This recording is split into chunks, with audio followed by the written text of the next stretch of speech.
सीतामढ़ी के रीगा चीनी मिल के नए सत्र में शुरू होने को लेकर किसानों में संशय की स्थिति बनी हुई है। किसानों की 80 करोड़ की राशि चीनी मिल प्रबंधन पर बकाया है।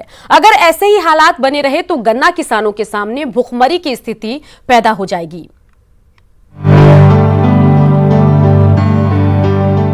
यह है सीतामढ़ी का प्रसिद्ध रीगा चीनी मिल। इस चीनी मिल का समृद्धशाली इतिहास रहा है, लेकिन आज मिल प्रबंधन की स्थिति खस्ताहाल है और इससे भी ज्यादा बदतर स्थिति है इलाके के गन्ना किसानों की। पिछले 5 सालों से चीनी मिल आर्थिक बदहाली का सामना कर रहा है। चीनी मिल के ऊपर किसानों का तकरीबन 80 करोड़ रुपए लंबे समय से बकाया है। आर्थिक बदहाली का हवाला देकर 600 कर्मियों को भी मिल प्रबंधन बाहर का रास्ता दिखा चुका है। ऐसे में मिल से जुड़े करीब 50,000 किसान प्रभावित हुए हैं। लेकिन इधर 5 सालों से लगातार रीगा चीनी मिल की वित्तीय हालत चरमराती चली जा रही है। इस किसान का समय पर भुगतान नहीं हो पा रहा है, जिसके कारण उत्पादन भी घटता चला जा रहा है। गन्ने की रुपाई नहीं हो पा रही है। आलम यह है कि तकरीबन 100 करोड़ का गन्ना खेत में यूं पड़ा है और किसान चीनी मिल में पेराई शुरू होने का इंतजार कर रहे हैं, लेकिन आर्थिक बदहाली के चलते न तो मिल ही शुरू हो पा रहा है और न ही किसानों को उनका बकाया ही मिल पा रहा है। ऐसे में सैकड़ों परिवार के सामने भुखमरी की नौबत है। वहीं मिल प्रबंधन सरकार से बेल आउट पैकेज की गुहार लगा रहा है। परेशानी गन्ना खेत में लगा हुआ है। पहले जो था नवंबर से मिल चालू हो जाता था, अभी तक कोई गारंटी नहीं कब चालू होगा या बंद रहेगा। 6 महीना पहले ही से सारा वर्कर को साइड कर दिया मिल। वैसे सीतामढ़ी के किसानों के रोजी रोजगार का एकमात्र सहारा इस चीनी मिल को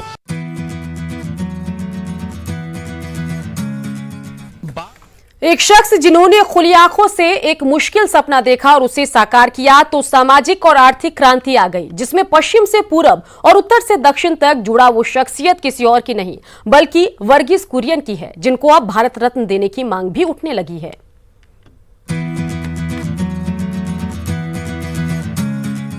बात चाहे स्वाद की हो या फिर सेहत की, अमूल ऐसा नाम है जो आम आदमी की जिंदगी का हिस्सा बन गया। आप कुछ भी पकाएं, नमकीन बनाएं या फिर अपनों का मुंह मीठा कराएं, अमूल प्रोडक्ट्स के इस्तेमाल के बिना यह मुश्किल है। आज उसी अमूल का 75वां एनुअल डे है, जबकि यह साल उसके करता धरता रहे वर्गीज कुरियन की जन्म शताब्दी का है। 26 नवंबर 1921 को जन्मे कुरियन ने बॉम्बे मिल्क स्कीम के नाम से 1945-46 में दूध का कारोबार शुरू किया था, जिसका 14 दिसंबर 1946 को सहकारी सोसाइटी के तौर पर इसका रजिस्ट्रेशन हुआ। शुरुआत में सिर्फ 250 लीटर दूध का उत्पादन होता था, जबकि अब इस समय कंपनी के कुल 7.64 लाख मेंबर्स हैं और ये कंपनी हर रोज करीब 33 लाख लीटर दूध का कलेक्शन करती है। कंपनी की रोजाना 50 लाख लीटर की हैंडलिंग क्षमता है। कंपनी का पूरी दुनिया के दूध उत्पादन में 1.2% हिस्सा है। 1949 में वर्गीज कुरियन ने गुजरात के आणंद में 2 गांव के लोगों को सदस्य बनाकर डेयरी सहकारिता संघ की स्थापना की। भैंस के दूध से पाउडर का निर्माण कराने वाले कुरियन दुनिया के पहले व्यक्ति थे। इससे पहले गाय के दूध से पाउडर का निर्माण किया जाता था। केरल सहकारी दुग्ध विपणन संघ ने भारत में श्वेत क्रांति के जनक माने जाने वाले डॉक्टर वर्गीज कुरियन को मरणोपरांत देश का सर्वोच्च सम्मान भारत रत्न देने की मांग की है। Bureau report, news 18 network.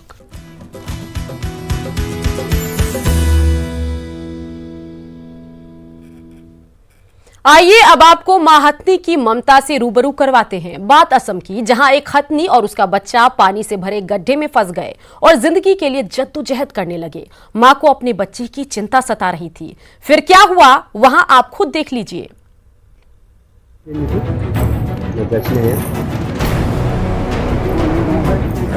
तस्वीरें असम के गोलपाड़ा जिले की है, जहां एक हथनी अपने बच्चे के साथ पानी से भरे गड्ढे में गिरी हुई है